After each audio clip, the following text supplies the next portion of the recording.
கிறிஸ்தவர்கள் ஏன் உலக அளவில் பணக்காரர்களாக இருக்கிறார்கள்? Why Christians are globally rich? அதற்கு காரணம் என்ன? அதஷ்டமா, அல்லது அவருடைய கடின உழைப்பா, அல்லது அவர்கள் பின்பற்றுகிற அவருடைய வேதாகமத்தில் அப்படி எழுதப்பட்டு இருக்கிறதா? ஏனென்றால் கிறிஸ்தவர்கள் உலக அளவில் மிகப்பெரிய பணக்காரர்களாக இருக்கிறார்கள். எல்லாவற்றுக்கும் ஒரு ரகசியம் இருக்குமில்ல? அப்ப இதற்கு என்ன ரகசியம்? வாருங்கள், அந்த சரித்திர உண்மையை தான் இப்பொழுது நம்ம பார்க்க போகிறோம்.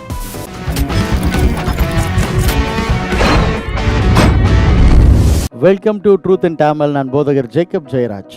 அனைவருக்குமே என்னுடைய புத்தாண்டு வாழ்த்துக்கள். இந்த பதிவின் முக்கியமான நோக்கம், நம்முடைய வீவர்ஸ், தேவ பிள்ளைகள் யாரா இருந்தாலும் சரி, யாரும் கடன் வாங்கவே கூடாது. கடன் ஆகப்பட்டது ஒன்று நம்முடைய மரியாதையை குலைத்து விடும், நம்முடைய மானத்தை எடுத்துருவாங்க, மானம் போச்சுன்னுவாங்க, அதுபோல் நம்மளை செஞ்சிடும். கடைசியில் நாம் நிம்மதி இழந்தவர்களாக வாழ்கிறதுக்கே பிடிக்காத ஒரு நிலையில் மனுஷனை தள்ளிடும். அதுதான் கடன் வாங்கக்கூடாது என்று பொருளாதார நிபுணர்கள் தொடர்ச்சியாக சொல்லிட்டு இருக்காங்க. இந்த 2024 என்னுடைய வியூவர்ஸ் அனைவருமே ஆசீர்வாதமாக இருக்க வேண்டும் என்று இயேசுவின் நாமத்தினால உங்களை நான் ஆசீர்வதிக்கிறேன். இந்த பதிவை மிகவும் கவனமாய் கேளுங்கள். இது நிஜமாகவே உங்கள் வாழ்க்கையில் ஒரு மாறுதலை கொண்டு வரும். உலகத்தில் 55% மேலே கிறிஸ்தவர்கள் பணக்காரர்களாக இருக்கிறார்கள் உலக அளவில். இதற்கு என்ன காரணம்? Was a reason. முக்கியமான 3 காரணம் இருக்கு. ஒன்று ஹிஸ்டாரிக்கல் மேன், இரண்டாவது ஹிஸ்டாரிக்கல் ஃபேக்ட், மூன்றாவது ஹிஸ்டாரிக்கல் புக். இது 3 தான் நம்ம பார்க்க போகிறோம். முதலாவது ஹிஸ்டாரிக்கல் மேனை நம்ம பார்க்க போகிறோம். ஏனென்றால் இவர் மிகவும் ஆச்சரியமானவர். பாருங்க, உலகத்தில் மிகப்பெரிய 3 மதங்களில் இவரைத்தான் முதன்மையாக, இவரைத்தான் முக்கியத்துவப்படுத்துவாங்க. அவர் யார் என்றால் ஆபிரகாம். ஏன் இவர் ஹிஸ்டாரிக்கல் மேன் என்றால், இந்த ஆபிரகாமுக்கு பிறந்த மகன் தான் இஸ்மவேல். இந்த இஸ்மவேலின் வம்சம் தான் நம்ம முகமதியன் நண்பர்கள். இந்த ஆபிரகாமுக்கு வாக்குத்தத்தம் உள்ள மகன் தான் ஈசாக்கு, ஐசக்குன்னு ஆங்கிலத்தில் சொல்வோம்.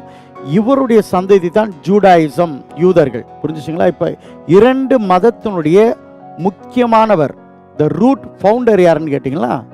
ஆபிரகாம். சரிங்களா? அடுத்தது இந்த ஜூடாயிசம், யூத மதத்தில் பிறந்தவர் தான் ஆண்டவராகிய இயேசு கிறிஸ்து. அவர் வழியே வந்தவர்கள் கிறிஸ்தவர்கள். இன்றைக்கு கிறிஸ்தவர்கள் உலகத்தில் 33.2% இருக்கிறாங்க.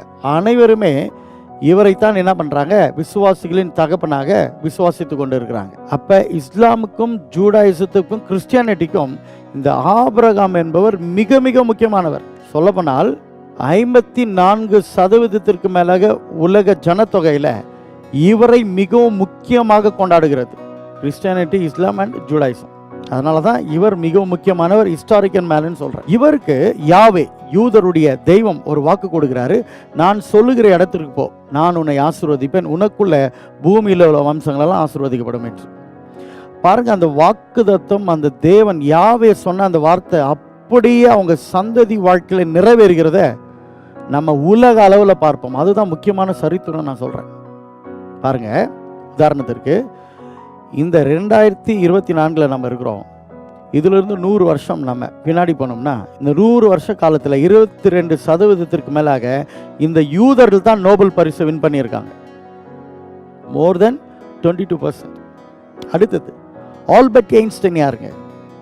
ஒரு யூத குலத்தை சார்ந்தவர், இந்த ஆபிரகாமின் சந்ததி. அப்ப யாவே கடவுள் இந்த ஆபிரகாமுக்கு என்ன சொன்னாரோ அதை அப்படியே அந்த சந்ததிக்கு நிறைவேற்றிட்டு வராரு. பாருங்க. அடுத்தது இந்தியா டுடே ஒரு நியூஸ் வெளியிடுது, 7 டாப் ஜூஸ் பில்லியனர்ஸ் இந்த வேர்ல்டு. அதில் முக்கியமான உலக அளவில் உலகத்தையே திருப்பி போட்டது யாருன்னா இவங்க தான், யூதர்கள். உதாரணத்துக்கு லாரி எல்சன், அடுத்தது லாரி பேஜ், கூகுளுடைய கோ ஃபவுண்டர். அடுத்தது சர்கே பிரைன், கூகுளுடைய கோ ஃபவுண்டர். அடுத்தது Steve Ballmer, the chief executive officer of Microsoft from 2000 to 2014. அடுத்தது மைக்கேல் பூம்பர்க். அடுத்தது மைக்கேல் டெல். அடுத்தது நம்ம அறிந்த மார்க் ஜக்கர்பர்க். அப்போ பாருங்க, கூகுளா இவங்க கையில் தான் இருக்கு. அடுத்தது ஃபேஸ்புக், வாட்ஸ்அப்பா, உலகம் முழுக்க இது மிகவும் மனுஷருக்கு, இந்த சோஷியல் மீடியாவுக்கு மிகவும் முக்கியமானது. இதற்கும் ஓனர்கள் இந்த யூதர்கள் தான். அப்போ அந்த ஆபிரகாமுக்கு ஆண்டவர் என்ன வாக்கு கொடுத்தாரு யாவே, அதை அப்படியே அந்த சந்ததிக்கு நிறைவேற்றி கொண்டே வருகிறார். பெரிய பெரிய சயின்டிஸ்டுங்களாம் இந்த யூதர்கள் தான். இங்கே தான் ஒரு டேர்னிங் பாயிண்ட். இப்போ கிறிஸ்தவர்களும் இந்த ஆபிரகாமை தான் விசுவாசிகளின் தகப்பனாக மிகவும் முக்கியமாக கொண்டாடுகிறார்கள். அடுத்தது, யூதர்கள் ஆபிரகாமுக்கு கொடுத்த வாக்குத்தத்தம், அவங்க நல்ல ஆசீர்வாதமாக இருக்காங்க. அடுத்தது, கிறிஸ்தவர்கள் தானே உலக அளவில் ஆசீர்வாதமாக இருக்காங்களேன்ற ஒரு கேள்வி வரலாம். கவனிங்க, பவுல் என்பவர் ஒரு யூத குலத்தை சார்ந்தவர். அவர் ஒரு நிருபத்தை, ஒரு லெட்டர் எழுதும் போத வேதாங்கமத்தில் இப்படி எழுதியிருக்கிறாரு: இயேசு கிறிஸ்துவை விசுவாசிக்கிற அனைவருமே இந்த ஆபிரகாமின் சந்ததி என்று எழுதுகிறார். அப்படி பார்க்கும்பொழுது இயேசு கிறிஸ்துவை விசுவாசிக்கிற அனைத்து கிறிஸ்தவர்களுமே உலக அளவில் ஆசீர்வாதமாக இருக்கிறாங்க. இதுதான் இரண்டாவது ஹிஸ்டாரிக்கல் ஃபேக்ட். உதாரணத்துக்கு ஒரு ஸ்டடி இப்படியாக சொல்லுகிறது, நான் பார்ட்டிசன் வெல்த் ரிசர்ச். அடுத்தது தி எக்கனாமிக் டைம்ஸும் இது சொல்லுது, உலக அளவில் 55 to 56% கிறிஸ்தவர்கள் தான் பணக்காரர்களாக உலக அளவில் இருக்கிறாங்க.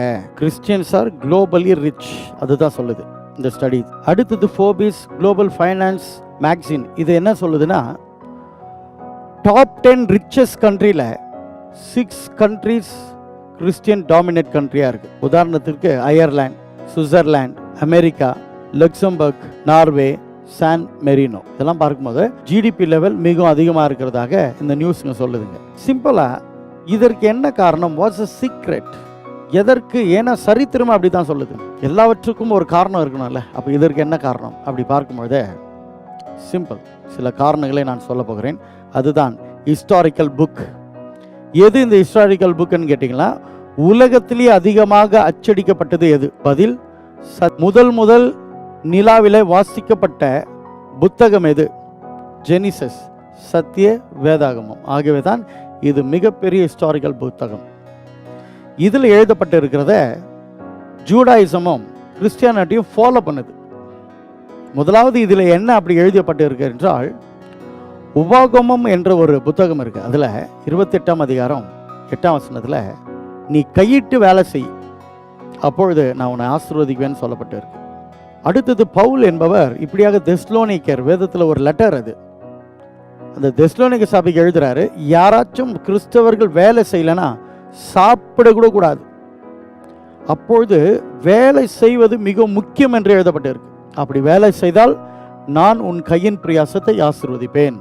இது முதலாவது, ஒர்க் பண்ணணும். இரண்டாவது, வேதாகமத்தை அவங்க கடைப்பிடிக்கிறது என்னவென்றால், கடன் படக்கூடாது. அதே உபாகமம் 28:12 இப்படியாக எழுதப்பட்டு இருக்கு, நீ ஜாதிகளுக்கு கடன் கொடுப்பாய், நீயோ கடன் வாங்காது இருப்பாய். அவங்க யோசிக்கிறாங்க, இது கடவுள் தெய்வன் நமக்கு சொல்லி இருக்கிறது, ஆகவே நம்ம என்ன பண்ணக்கூடாது, கடன் படக்கூடாதுன்னு கடுமையாக உழைக்கிறாங்க. அவங்க என்ன வேலை செய்கிறார்களோ அந்த வேலைக்கு தகுந்தபடி இந்த தேவன் கொடுத்த வாக்குத்தத்தம் அவர்களை ஆசீர்வதிக்கிறார். அப்போ முதலாவது ஹார்ட் ஒர்க் பண்ணுறாங்க, இரண்டாவது கடன் வாங்கக்கூடாதுன்று ஒரு தீர்மானித்து நடக்கிறாங்க. என்ன பிரச்சனை வந்தாலும் தேவனை நோக்கி கூப்பிடுறது. இது போல பைபிளில் என்ன எழுதப்பட்டு இருக்குன்னா, ஏழைகளுக்கு இறங்குகிறவன் கர்த்தருக்கு கடன் கொடுக்குறான். உனக்கு கிடைக்கிற எல்லா பொருளில், விளைகிற எல்லா விளைச்சலில், எல்லா சம்பாதியத்தில் கர்த்தரை கனப்படுத்து. இது போல வசனங்கள் எழுதப்பட்டு இருக்கு. உதாரணத்துக்கு ராக்ஃபெல்லர் என்பவர் ஒரு பக்தி உள்ள கிறிஸ்தவர், பெரிய ஒரு பில்லியனர். அவர் என்ன செஞ்சார்னா, மெடிக்கல் ரிசர்ச்சுக்கும் எஜுகேஷனுக்கும் அதிகமாக சேரிட்டி கொடுத்தவர். ஏழை எளிய ஜனங்களுக்கு உதவி செய்தவர். அதே போல தான் டேவிட் கிரீன், பெரிய பிஸ்னஸ் மேன். இவங்கெல்லாம் இந்த வேத வசனத்தை மனதில் கொண்டு சபையாக பெரிய அளவில் தேவை உள்ளவர்களுக்கு, ஏழைகளுக்கு உதவி செஞ்சது. ஒரு மிகப்பெரிய, நான் மதிக்கக்கூடிய ஒரு பொருளாதார நிபுணர் இப்படியா சொன்னார், மற்றவங்களுக்கு உதவி செய்கிறது ஒரு பாலை எடுத்து சுவற்றில் அடிக்கிறது போல, அது மறுபடியும் எங்கே தான் வரும்? நம்மக்கிட்ட தான் வரும். அதுபோல தான் நாம் மற்றவங்களுக்கு உதவி செய்கிறது வேதத்தில் எழுதப்பட்டு இருக்கேன்னு அந்த தேவனுடைய வார்த்தையை நம்பி சபையாக உதவி செய்ய ஆரம்பித்தாங்க. தெய்வம் எல்லாரையும் ஆசீர்வதிக்க ஆரம்பித்தார். ரொம்ப சிம்பிள். 2024 வந்திருக்கிறோம்.